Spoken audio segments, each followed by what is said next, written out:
show up, well, then they can join us. So, welcome everyone to Global Thoughts. Thank you for joining us. My name is Tom Millington with Abroadia, and I'm very excited to have this conversation with Stephanie Gardner, a filmmaker who's produced 33 and Me. And the crux of our conversation is going to be centering on this. And I want her to share her vision and what she's done because I think it's a fascinating project. We even have a 4-minute video which we'll show in a few minutes. The format basically is just we'll be talking, and then towards the end, if you have a question, shoot. The last 15 or 20 minutes will be or longer will be dedicated just to questions and answers to get to know a little more of what Stephanie's doing and the work that she's doing. So let's get going. Okay. So Stephanie Gardner is a filmmaker. I'll let her talk about this, and her project is 33 and Me.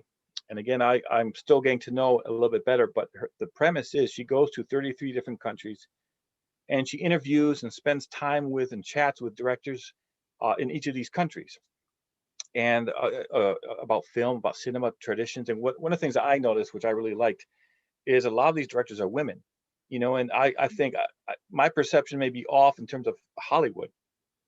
Before I get off track, there's a stat about Hollywood that Stephanie will share with you, which she told me just before we started, which I thought was very interesting. I didn't know. And in Hollywood, I've always wondered, how many women are directors. I think we see some big names coming up.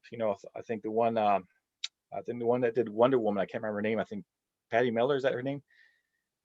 It's always interesting to see women directors. And I think that's one angle I liked about what Stephanie's done. The episodes that I did see is she spent some time with some very important, some prominent up and coming female directors. So I'll let her talk a little bit more about that. So again, Stephanie, thank you very much for joining us and welcome. So let's get started. What inspired 33 and Me? Sure. So thanks for having me, and hello everybody. Let me just give like the brief log line of what 33 and Me is first. So basically on my 33rd birthday, I started traveling to over 33 countries around the world to meet and interact with other 33-year-old film directors from that country. And the goal was to learn about their lives, their careers, their cultures, and especially the stories that they feel are so important to tell, despite all the odds of what it means to be a filmmaker. So that kind of leads into what inspired me. Sorry about that. Oh, no problem. So I'm a writer and director of films from America, and I had been doing it professionally for about eight years by the time I was approaching my 33rd birthday. And it's a really challenging career path to both, make a living and to also stay true to your kind of creative endeavors. So part of what sparked it is I wanted to see how other filmmakers my age, other professional filmmakers, were able to overcome obstacles. And I wanted to know what those obstacles in the different countries were and what their stories were. If it is so challenging all over the world, how were other filmmakers my age able to do it? And what were the stories that were so important to overcome these odds in order to do so? So that was the main inspiration. I also at that stage had a big interest in global storytelling and collaborating with filmmakers from other countries, because I see cinema as a tool to be a bridge across cultures. And so I want to use cinema as a tool to connect people from different backgrounds and cultures. And I was very interested in curating film screenings and film festivals and bringing stories of films from all over the world to an audience, say in Pennsylvania or in places around the world that don't always get to see maybe a story from Iran or a film from Cuba. So instead of having the film submissions come to me, I decided to create an endeavor where I would go out and actually seek these film submissions. So in addition to the TV show, which we are creating, we're also going to put on a global film festival to showcase the film work of each of these 33-year-old filmmakers around the world. That's really impressive. And you answered my next question. So what I was going to ask you is, what do you hope to accomplish with such a wide-ranging international collection of filmmakers that you interviewed? But you pretty much covered that, unless there's something else you want to add to that. Well, yeah. So, I mean, it's multifaceted. So the main tangible goal is we are creating a half-hour television show. Mm-hmm. It is an international documentary TV series. And so we will have one episode for each country and each filmmaker that we visit. And that is intended for international television broadcast. On top of that is the film festival, which I just talked about, where while the TV show is about the lives and the films of these 33-year-old filmmakers we meet, the film festival is intended to be a global festival that will screen their films. So we'll have 33 films from 33 countries made by 33-year-old film directors, essentially. And then we hope to travel with the film festival as well. So the main purpose is to serve as a vehicle for these filmmakers around the world to help share their films and stories with audiences around the world. So the ultimate goal is to get their films on the screens of in front of as many audiences worldwide as possible. That's good, and that's a perfect segue into what you had just cited to me about which country produces the most films. I'm going to pick on someone right now. Let's see. Well, Daniela, since you arrived here first, which country produces the most films per year? What do you think? I would say maybe, I would say Britain. Go Britain. Okay. Anyone else have any other guesses? I wasn't even close when Stephanie asked me. Saudi Arabia. Okay. That's another one. Okay. Nigeria. Someone said it. Who said that? Nigeria. Yeah, okay. I think Nigeria is number 2 and India is number 1. Right. And Hollywood is actually number 3. It's amazing because we, at least in the States, we just have this preconceived notion that, well, Hollywood is everything. And that it produces all the blockbusters, all the movies, blah, blah, blah. I had no idea. I think I could guess maybe, India with Bollywood. But I had no idea about Nigeria. So why do you think that is, that Nigeria doesn't have more recognition for its filming tradition? They have a lot of recognition internationally, in Africa especially. They serve a lot of Africa in terms of content, but I think their industry is not as old, not as established, and doesn't have the same quality. It's more of a quantity over quality model. So they actually produce about 50 feature films a week, which is huge, but they don't have the same resources that Hollywood has. So when VHS and digital technology started coming out, that's when it got started. I believe it was around the late 80s when they started really mass producing films on like a VHS distribution on the streets. That's amazing. And again, that output just impresses me. 50 feature films per week. That's amazing. And India, what's interesting about India is that a lot of people know Bollywood. You reference Bollywood, which is a huge part of their industry, but it's only a portion of their industry. So in India, with the different regions, they have different filmmaking styles and traditions. In addition to, and we will most definitely do an India episode. We may even do 2 and do a North India and a South India, because culturally they're quite different. But we haven't yet been able to get there, but it's high on the list of countries and episodes. Well, good. Again, we're really in sync here, because we're segueing into my next question is, what is your favorite country that you visited for this project? Oh, don't ask me that, Tom.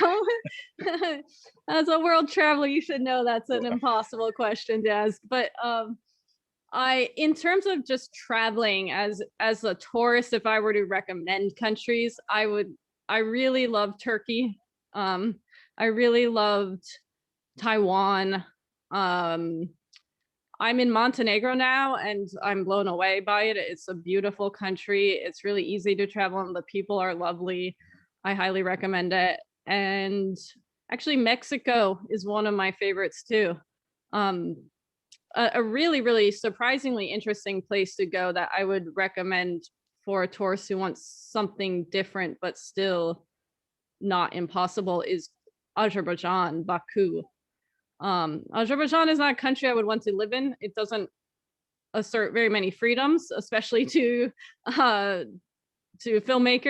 But if as a tourist, like Baku was bar none. It was really, really interesting, and there was something for everyone in the surrounding city. So. No, well, that's good. I mean, it's. I was looking at the list of the countries that you visited, and there's some countries I certainly want to go to. And then I should say, I mean, in terms, like you asked favorite country, in terms of the episodes, my answer might be different because, for instance, Romania for me was a really interesting episode. Our filmmaker there is incredible. He's one of the first and only disabled filmmakers in Romania, and he's also highly successful. And he's managed to overcome odds in a country that used to basically orphan anyone who was born disabled. So he overcame a lot to become one of the most successful filmmakers. I love him. I love the episode, but Bucharest, where he lives, was not my favorite place to travel to. So it's, Saudi Arabia, as I think Chris alluded to earlier, is also a really, really interesting episode from a filmmaking point of view, but maybe, and I mean, it is interesting from a travel point of view because it's almost completely untapped in terms of like non-pilgrim oriented travel, but not necessarily my top 10 of countries to travel to. So it's a really challenging question to answer simply. No, I can understand. I mean, I think most of us, if not all of us on this Zoom call, have traveled. And I think that's the allure of traveling. You always see something new. I think it's a Buddhist saying that every year at least visit one new place and do one new thing, which is what I'm trying to do. I'm just trying to figure out whenever the pandemic ends, when can I go? I just want to leave my house, but that's been impossible lately. So I think little by little, I'll get to the street and then wherever. But before I get on, Stephanie, I certainly want to be able to. Could you tell us how any of us we could watch 33andMe? Can they just go to Netflix or what do they have to do? So we are still in the post-production phase of our first season. So eventually it should be easy. It'll start with international TV broadcast, and once that happens, I'll let you know. It'll probably later turn to streaming services after that. So realistically, it might be a few years before it gets to streaming services.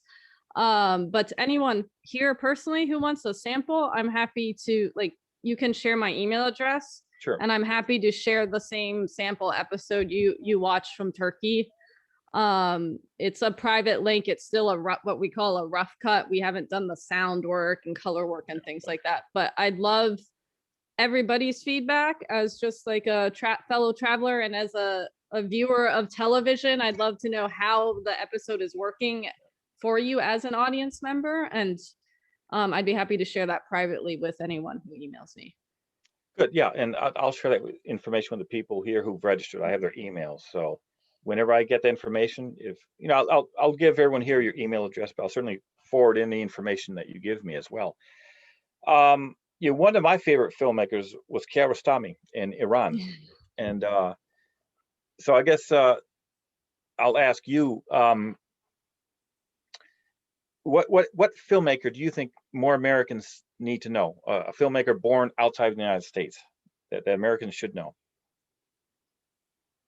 That's another hard question. That's like asking what's your favorite country? Well, Kiarostami is certainly high on on the list, if I may go off on a slight tangent, Iranian films are fascinating.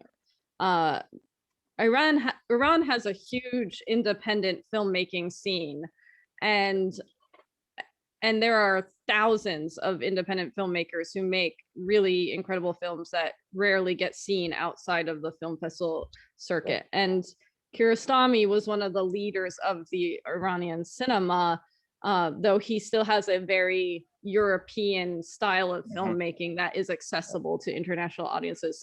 So he would be a very good place to start. I'm kind of a geek. This among my filmmaker friends would probably seem cliche, but I love the French New Wave filmmakers. Truffaut, Godard,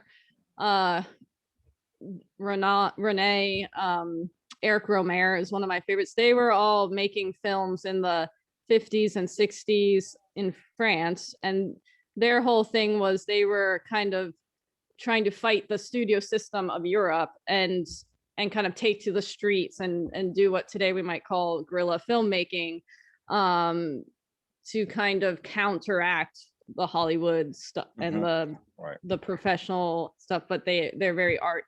Today they're considered art house.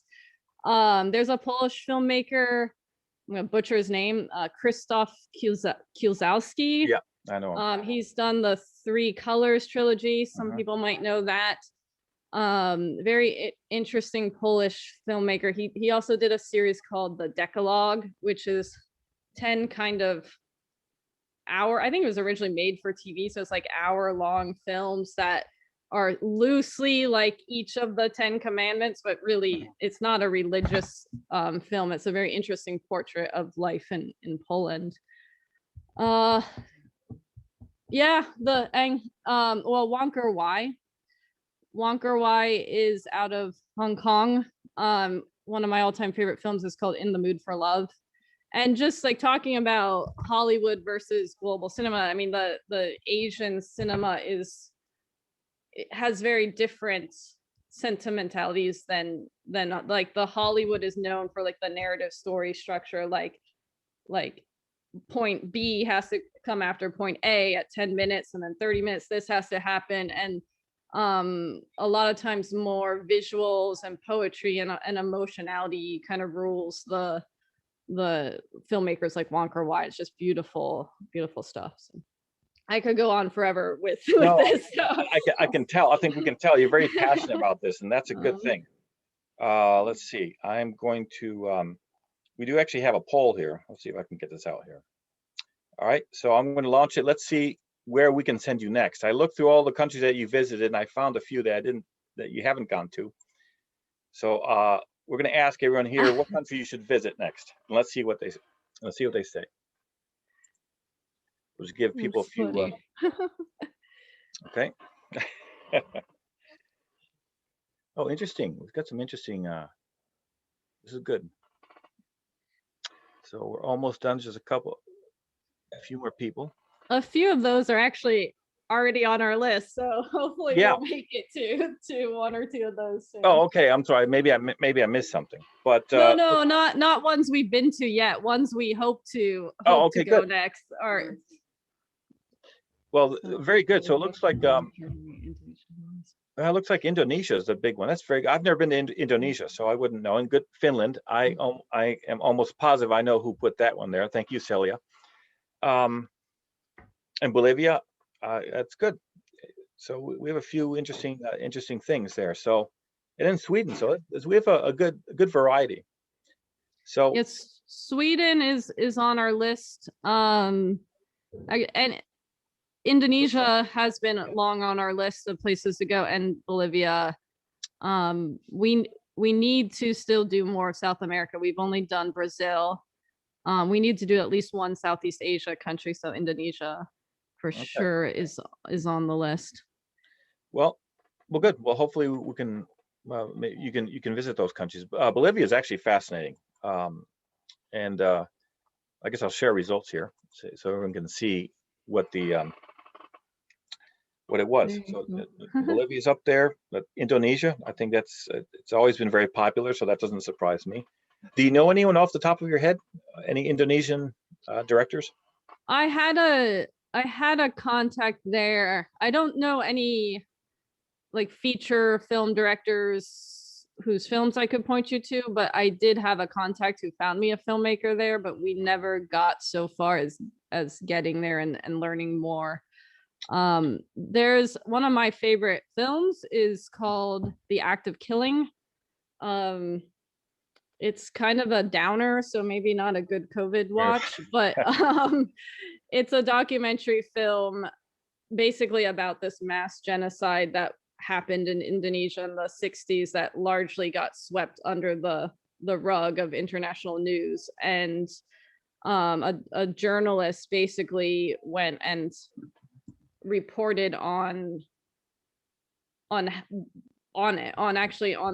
the people who are hired by the government to do all these killings. And it was basically an ethnic cleansing thing. And it's just an awful true story. But the way the filmmaker tells it is very surreal. And he actually tells the surviving murderers, for lack of a better word, that he's making a film about them. And he is. And they are basically bragging about what they did these many years before, and they're bragging about being gangsters, and it gets at a much deeper core, but in a very slow and hard to watch way. But it's an incredible film that sometime when it's not snowing and you need to pick me up, you all should watch it, because it's called The Act of Killing. And he did a follow-up called The Look of Silence, which is more from the victim's point of view. They're both very good documentaries. Okay, the Act of Killing and The Look of Silence. Yeah, and they're all from there. He's an American filmmaker, but they're from Indonesia. Well, that is really good. That's good to know. Now, before I forget, Tom asked a question. He said he'd love to see the cut. I think we're talking about the cut that you made in Turkey. Would there be any way? How could they, if someone would like to go see that, what can they do? So it's only a private link right now, so you have to email me. I don't know if there's a. What I'll do is share my email address. Why don't you just type in your email in the chat room, and then there's the chat. Okay, and then people can just email you directly, and that may be the best way. But yeah, because it's not for public consumption yet. We have to go through sales agents, and there's all these distribution rights and things like that. But I personally can share with you our working cut. And hold on. Okay. This is not. Hey, I have to get my No, tech guy because his keyboard isn't working. No, tell you what, I'll type it. Tell me what your email is. It's Gardner, GARDNER .Stephanie @gmail.com, or an easier one is Stephanie STEPHANIE @33andmefilms.com. Both will go directly to me. And I'd be happy to share with anybody a sample cut, under the condition that I will hunt you down if you share it publicly with anyone else. But like I said, I would love anybody's feedback on what they watch and how they experience the episode. Great. Well, what we're going to do now, again, this is another segue, is we're going to go and show you the clip that we have from your video. There you go. Let's see. It should work here. There we go. So it's about 4 minutes. So enjoy, everyone. Let's try this again.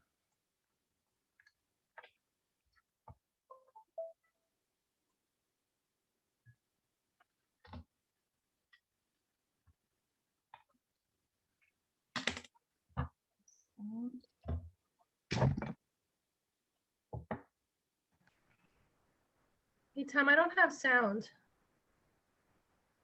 on the video. Yeah, the sound would help. You have to click the button that says content with sound when sharing videos like this on Zoom. Thanks, Chris.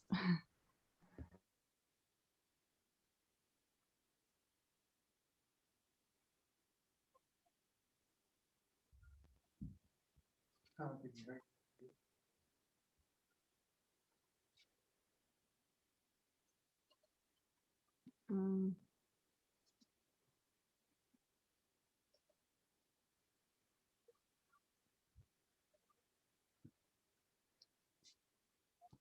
hey Tom. Yep. Can you did you hear Chris? Can you add the sound? Oh, there's no sound. Shoot. Yeah. Chris, what did you say? Can you say that again? There's no sound? Yeah, no sound, but if you restart the video, you have to click Zoom with sound, upload with sound. Okay, let's try again. So, Play with so video. Stephanie, were you able to hear it? No. You weren't able to hear it either. Oh, shoot. Okay. Well, let's do this. I think this may be a problem for me technically. So I think I will send everyone the link afterwards, because I don't think I can figure out how to do this with the sound. If you want, you can share the link in the chat and Yeah, people can take 3 all right, minutes let's do and that. watch it. You know, let's do that. I think. Okay. Thanks, Shannon. Thanks for a couple other people just pointed this out to me. So I will do that. So bear with me, everyone. In the meantime, let's see. Shoot. Okay, hold on. All right. Sorry, a little technical difficulties here. Yeah, when you click share video, there should be a box that pops up that says share with sound. You just have to click that box. You mean in Zoom? Yep. I didn't see it, but let's what I'm going to do is I'll just put the link right here in the chat, everyone. There you go. My apologies. So just pretend we're all watching this together. Click on it, and then I think we'll be okay. But it is worth watching because it's I think it captures precisely what Stephanie's vision is and what she's trying to do with this project. Is everyone watching it? I hope.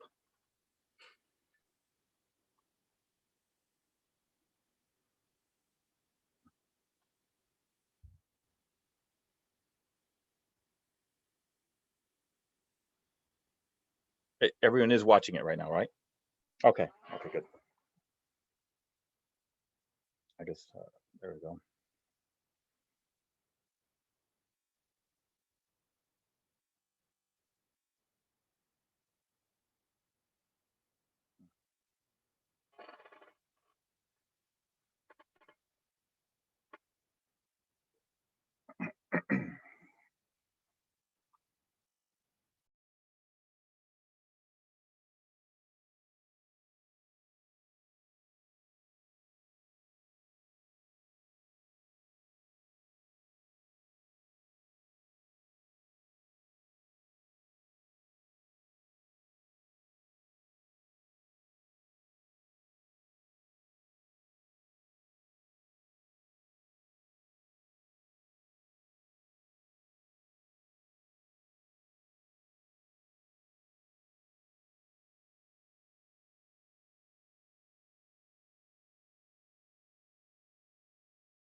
Okay, good. Looks like people are finishing up. So that's great.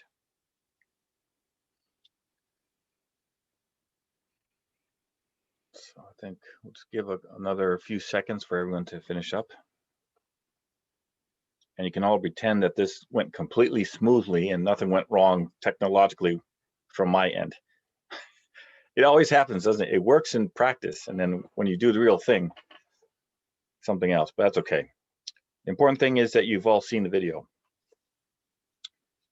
All right, is anyone still watching? If you still are, that's okay, no rush, all right? Well, then we'll get back to this, and then my next question, and then I'll turn this over to everyone else if anyone has any questions. Stephanie, tell us a little bit about the Mezcal trilogy. Sure. Long before I started 33andMe, I was making my own narrative films, and the most recent one is Para Todo Mal, Para Todo Bien, a Mezcal trilogy, which is a triptych of 3 short films that play together as one piece, all set in Cuba. It's a love affair between an American traveling in Cuba illegally and a young Cuban tattoo artist she meets.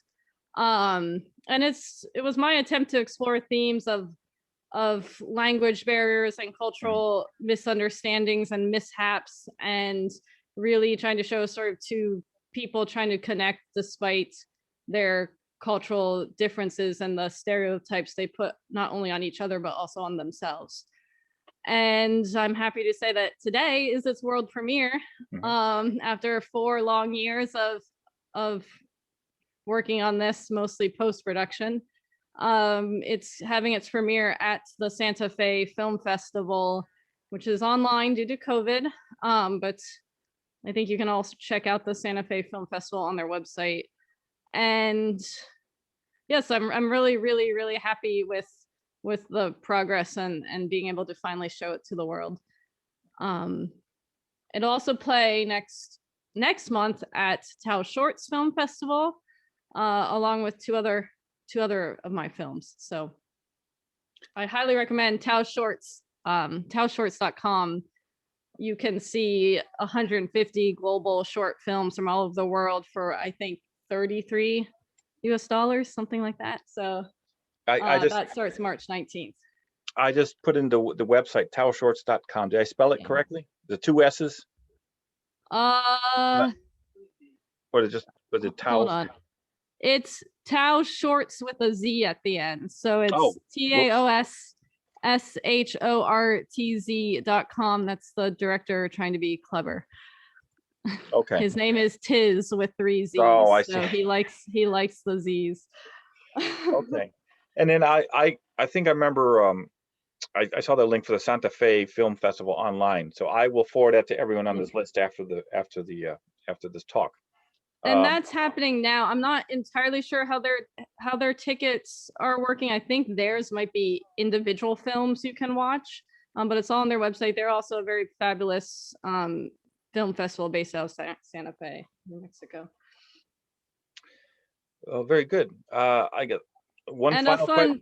Fun tidbit, Tom. It's how I met you. Yes, right. We were in Cuba for 33andMe, but we needed some extra shots to complete the Mezcal trilogy, and Tom helped arrange that for us. So my sister Christine introduced me to Tom. They went to college together, and we met for the first time in Cuba. So Yeah, and that was fun. But I always like telling this story because I remember when we found that taxi driver, the person who drove the convertible, a beautiful 50s Buick, and he decided to charge you extra because you accidentally captured him on film when you were filming shots of Havana. And that's an interesting part of Cuban culture is if they can get you, they will. Do you remember that episode? It's the price of having a camera. Yeah, I think it's just because once he saw that we were filming in general, he decided to double the price. It's really it happens all over the world, unfortunately. But the convertible shots, we got a lot of the B-roll for a Mezcal trilogy. Actually, the shots that we needed to finish, we need to show her kind of being a stereotypical American tourist in Cuba. So the convertible was perfect for that. So. Well, I think one last question, and then I'm going to turn it over to everyone else to ask any questions they want. Is would you be willing to work? Because we have some people from colleges and universities here. Would you be ever be willing to screen a film on a U.S. campus? Yeah, absolutely. Absolutely.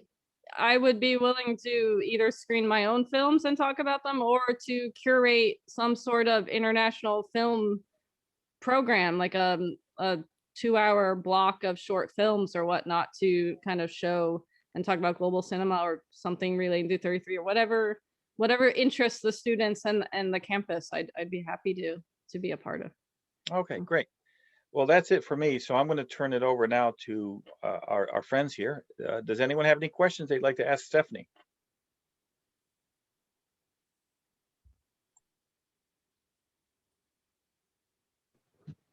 I have a question.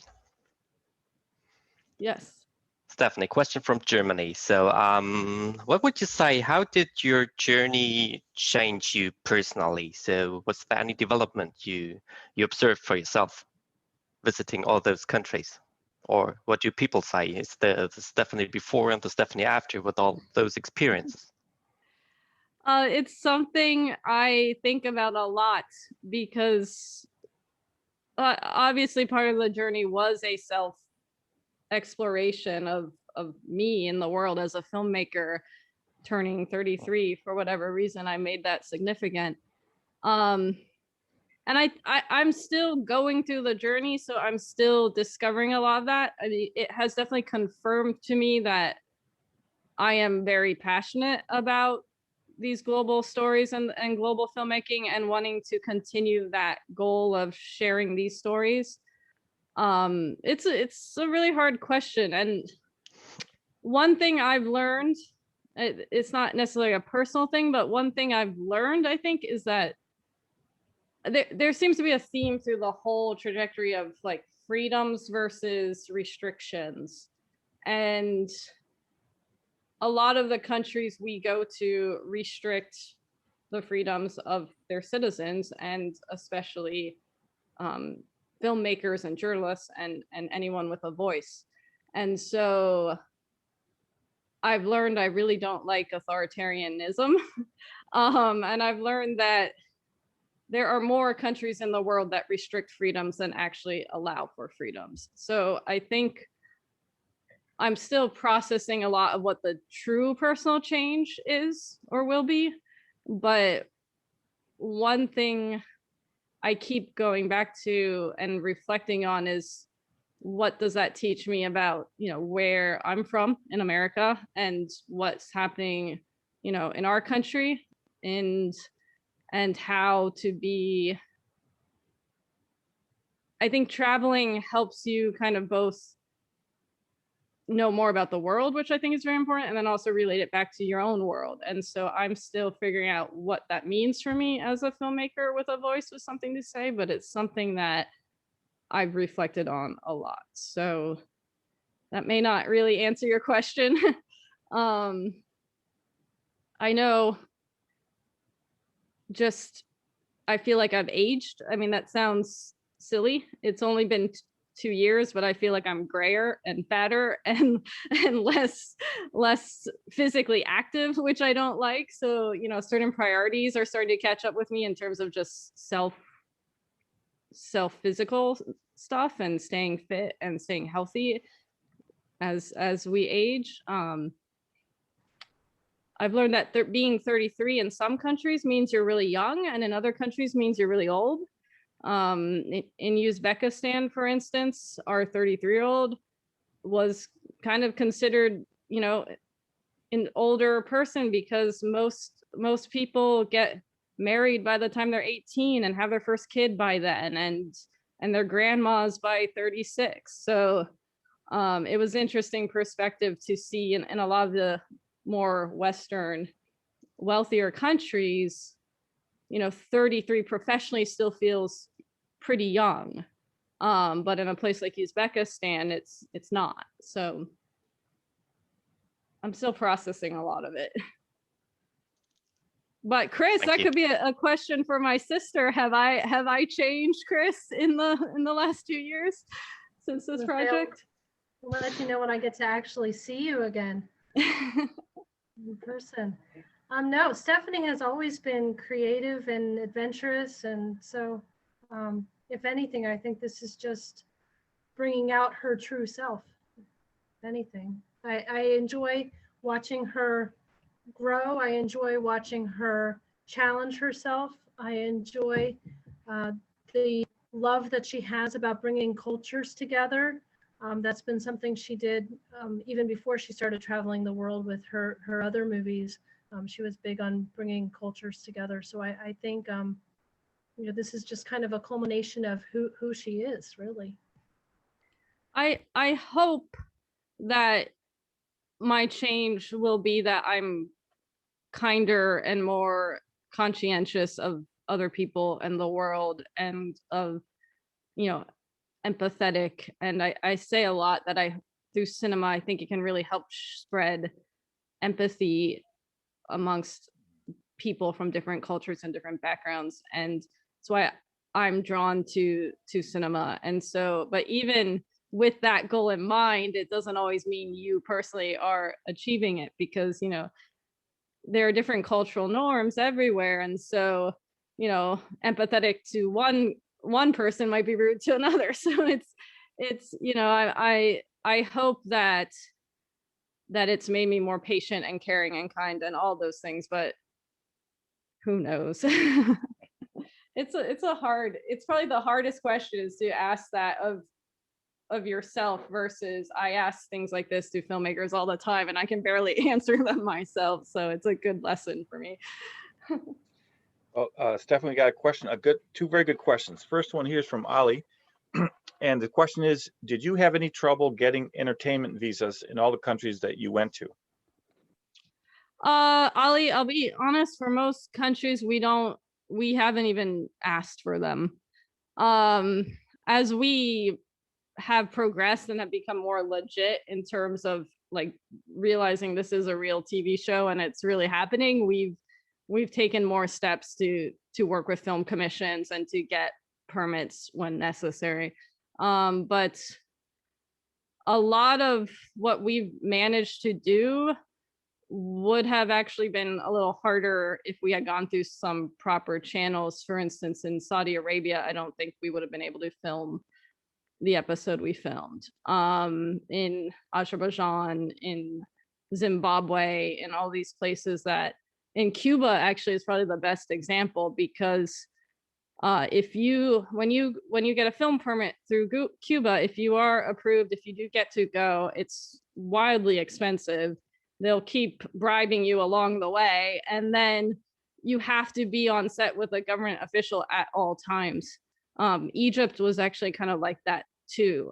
So it really limits what you're able to do. And because we're a crew of 2 permanent members, we've been able to do a lot more by coming in as tourists and really just wishing for the best. Now it gets harder because our equipment has grown over time. We did go to Jamaica with a film permit because it was during COVID, and that way we actually could do it and could do it properly. But then they have all these extra costs that you have to do just for bringing in equipment and things like that. So it's it's a tough call because it helps us get into countries with the permit, and then sometimes it limits us once we're in the country. So no, we haven't had any difficulty yet, but we strategically have gotten permits in some instances, and in other instances have just tried to get in as tourists. But we've had a lot of trouble getting in and out of countries that way. Zimbabwe, we almost didn't get into. Uzbekistan, I almost didn't get out of. Egypt, we almost didn't get out of. Most recently, I made a choice in Egypt not to post on social media, which most people when I met thought that was just wildly paranoid or weird. But since we were in Egypt for 3 months, and I think like 5 different people got arrested based on that I know of, just by reading the news, based on things they posted on social media. And sure enough, when it was time for us to leave, we got stopped at the airport for a good hour and a half, almost missed our flight. And they went through every piece of equipment. And I'm not saying it saved me, but I think the fact that I didn't post a single thing to say, oh, we're filming this in Egypt, probably helped. What actually ended up getting us out of the conundrum, oddly enough, was a book they had confiscated from me. They looked through all the luggage, all the equipment, asked us 100 questions, and then took a book of mine halfway through on ancient Egypt. And I realized I couldn't figure out like what is in this book that is so incriminating of why I'm here. And halfway through, I realized it was because the border guard wanted to look at the book. And, you know, even though he lived in Egypt, many Egyptians don't actually get to travel to other parts of the country. So he was just really excited to see his ancient Egyptian heritage on the pages that he hadn't ever gotten to see in real life. And so I started chatting in like very colloquial Arabic phrases that I had just picked up randomly with him about the book, and pointing out my favorite antiquities. And he let us go. So we have like dozens of stories like that about trying to get in and out of countries. And sometimes having the visa, having the proper film permit, for instance, in Jamaica with the film permit, it didn't get us much at all. We paid an exorbitant amount of money. We had the paper, but then there were still places that we couldn't film. It actually didn't do much more for us by having the piece of paper. So it's hit or miss. It sounds like you could make a movie on these experiences in and of themselves. Next question. That's the book, Tom. You can wait for a few okay, years. for the book. I'm writing the 33 book. Not joking. Okay. I got these down. Perfect. We got next question is from Daniela. She says, or she asks, what is your process when crafting a story or sharing other stories? Are there any themes in regards to the stories you are sharing in 33andMe? Clarify, do you mean for my own personal work or for the work of 33andMe? Is that question directed? I'm sorry, you broke up on the first. Did you say personal or? Your question about how do I craft the story and is it related to the themes I'm coming across? Do you mean that in terms of my own personal film work or the work I'm creating through 33andMe? I would say your personal film work. Yeah. I think definitely over time, as I continue to write new stories and continue to direct my own films, and hopefully I will get plenty of opportunities to do that. I think a lot of the stories I've come across through these travels will probably continue to shape my writing through the rest of my life. I can't imagine that it won't, because I've met so many different characters and people and situations. And I think the theme I talked about earlier, this concept of places that really go out of their way to restrict freedoms and power grabs and greed and things like that versus freedom. But when you talk about freedom, what does it actually mean? I mean, freedom for me might be different for Tom, for for Chris, for anybody else. And in America, freedom means different things for different people, and some people have more freedoms than others. So these are very, very, very complicated themes that I think for me as a writer, like, they take time to develop. So I know personally from my own writing experiences, I'll often spend, like, something significant might happen to me, like my first trip to Cuba that inspired a Mezcal trilogy. It took me several years before I could actually sit down and write it into a script, because it was a little too close and I still needed to process my thoughts and emotions surrounding that. And I anticipate the same thing will happen with 33andMe, that years later I'll keep coming back to different themes and stories and ideas, and hopefully develop it into more feature narrative work. And for that reason, I write down as much as I can in the moment. I keep detailed diaries, and it's hard to find the time to write them when I'm traveling and filming so much, but I really try to force myself to keep writing these diaries, because it's invaluable years later when I want to go back and revisit something and write about it. So that's kind of the process, if that answers that question. But if I may, the process of crafting each episode is challenging, because each episode has to be its own kind of short film, 30-minute little segment, and each episode has to have its own unique story without trying to duplicate the one before. So in that process, I do a lot of research before I go to a country, but I really rely on then who the filmmaker we meet is, and what our experiences with them and with their country is, and with their cinema. And so I kind of latch on to, like, a little theme that I might pick out based on a combination of my research, my impressions, and most importantly, the filmmaker and what I get from them. And so I then craft the story, and after I do the episode, I'll then go back and write a narration that's kind of based on, like, a personal thesis question that I've kind of come up with based on, like, what is the thesis of this episode? What question are we trying to ask and then answer for the audience through the journey of this episode?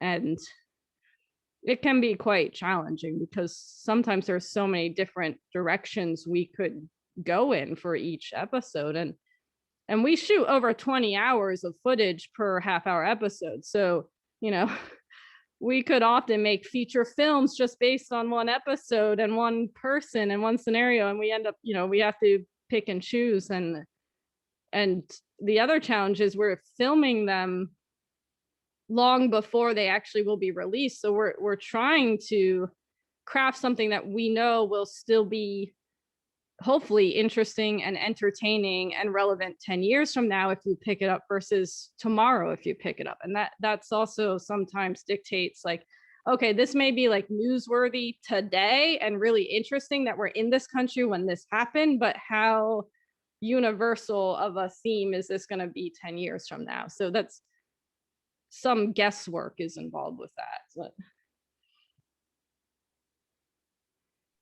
Oh, great answer. Any other questions from anyone? Hi, Stephanie. Yeah, I had a question. Oh, sorry. Go ahead. No, you're fine. Did you have a lot of travel experience before the 33andMe project, or what inspired you to, like, had you been to a lot of places, or what kind of inspired it? Yeah, I did have a lot of travel experience, mostly through Western Europe, Central America, and Southeast Asia. A lot in my early to mid 20s. I studied abroad in Singapore for 2 years, and I got to travel a lot of Southeast Asia through that. And I think one thing that happened was I got wanderlust again, because I had, after grad school, moved to New York, where it's a daily grind, and to be a freelance filmmaker or anything in New York, you have to, like, work, pay, and you don't get to travel much. So after, I don't know, 6 or 7 years of kind of not traveling much, I got wanderlust again. And as Chris said, my sister earlier, I started wanting to make films that had global themes. So one of my films was a Portuguese language film that I cast 2 Portuguese actors in. And then, you know, I made a film set in Europe. I made a film set in Cuba. And after a while, I was like, okay, I'm really starting this trend of wanting to tell global stories and wanting to involve collaborators from around the world. And so it just kind of became a natural trajectory to then start traveling again. But a lot of what I do is on a whim, and then I like and I'm like, wait, but I have the idea, so now I have to do it, and then I like over plan. So it's kind of 2 very opposite types of personalities merge into one. And I got the idea one day for 33andMe, and everyone's like, you're crazy. How the heck would you ever do that? And I said, I don't care how I do it. I'm going to do it anyway, and then let the chips fall where they may. And so, you know, we slowly built up investors and other things that allowed us to actually make it a reality. But we started with, you know, almost nothing except a couple of paychecks I had from recent directing gigs. And we said, well, we'll just throw it in the first trip and just count the stars that something good will happen, and we'll be able to throw into the next trip. And we've been doing that for 2.5 years. So, yeah.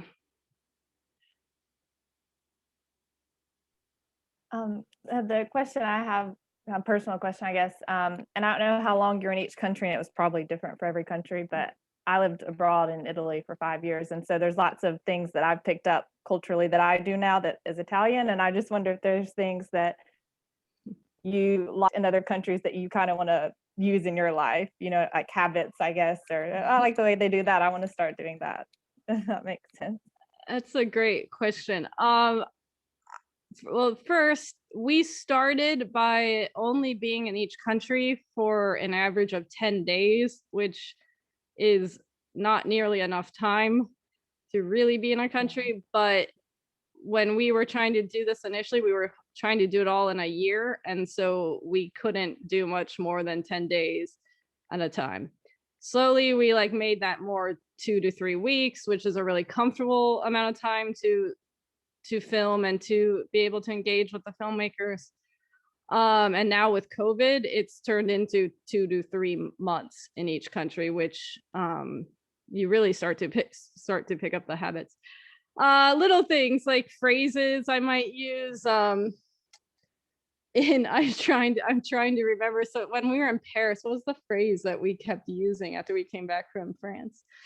It was so long ago now, but we do this a lot, like in Arab countries, Muslim countries. We do, like, even in like more Eastern, I don't know, there are certain gestures that we kind of pick up as, yeah. When I lived in Singapore, I got used to handing over business cards with 2 hands. And when you receive a business card, you're meant to check it, like not just put in your pocket, but really study it. So those are habits I think I still have. Certain foods, you know, and then it's like, it also becomes, oh, we're back in Europe, yay, now we get to eat bread and cheese and wine all day. It's like something actually because we haven't done it where, okay, we do all the European countries, then we do all the Asian countries, and we bounce back and forth. So like we pick up habits and then return to them. Like we were in Egypt where we couldn't have, you know, pork for 3 months. And I admit I love bacon. and then we get to Montenegro, and all they eat is bacon. I mean, not literally, but like almost it's prosciutto and sausage and cheese seems to be the main dish here. So it was just kind of funny. We're like, okay, now we're in Europe. We go to the local bakery, we get a loaf of bread, we buy some cheese and cheap wine, and we live off that. So we do pick up these cyclical habits, I guess. Thank you. Yeah, the gesture thing, I totally get.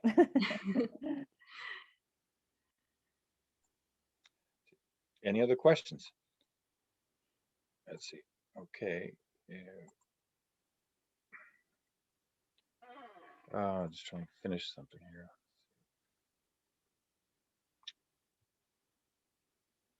Okay, sorry, technical problems here.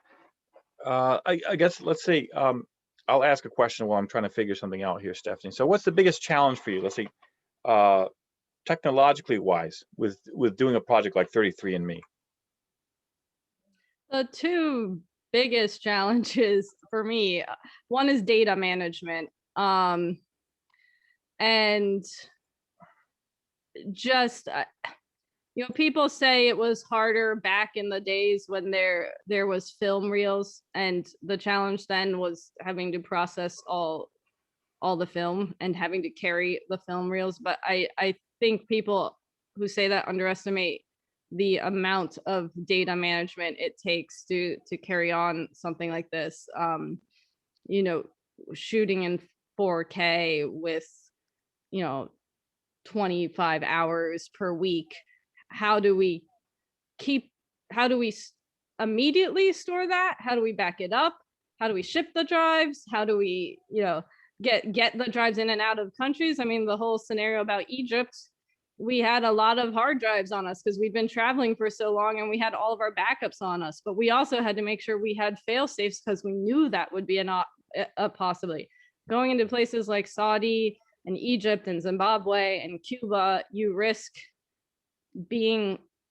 you're having your stuff confiscated by authorities. And so how do we back that up? I mean, there's cloud storage, but you need incredibly fast internet, and you need enough storage even on the cloud. So it's that is a full-time job, and I'm very fortunate to have my partner who has an incredible mind for that thing, but he's also doing 10 other full-time jobs on this project. So the other really, really challenging thing that I don't think we expected as much is the actual travel coordination, the day-to-day. I mean, I could talk for hours about the challenges of making a film and technically this and storytelling and all the things that go into making a film.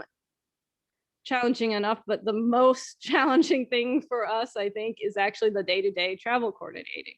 Where are we going to stay? How are we going to get there? What if we don't have enough money in the budget to go from point A to point B?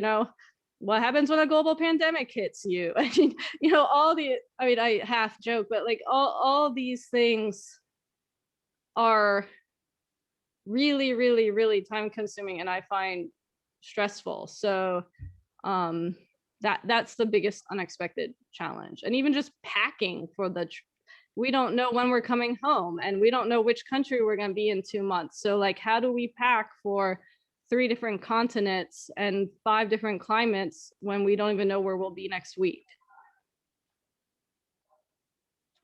Okay, thanks, Stephanie. I appreciate it. I have here on the slides, you can see some of, if you want to follow Stephanie, you can see there's several websites and all the information about her social media. So feel free to jot that down. And if you want any more information, just free to email her or to email me. That'll be fine.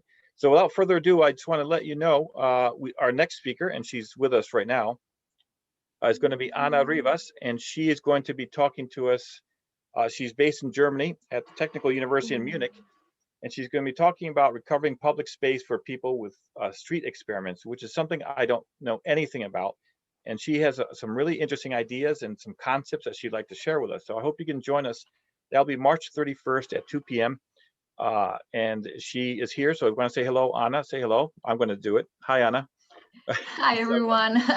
There she is. Thank you, Stephanie. It was very nice and interesting because I'm also 33. Well, so I was like, I really want to see that. And I think you did do Mexico, didn't you, Stephanie? Right? Yes, yeah, I saw it. Yeah. And actually, Mexico is an episode I can share with people. We have a working rough cut of that one as well. Okay, good. If you could, yeah, please do. I'm gonna write you. Yes. Good. Yeah, just let me know, and I can forward that to everyone else. And certainly, Ana, I think you have Stephanie's email address there. Feel free to write her as well. Okay. And then with everyone else, thank you so much for joining us for this Global Thoughts. I hope you enjoyed it. I did. I always, once you see some of Stephanie's work, I think you'll see why she's such a fascinating filmmaker. And certainly, I think as international educators, we can all relate to what she has to say.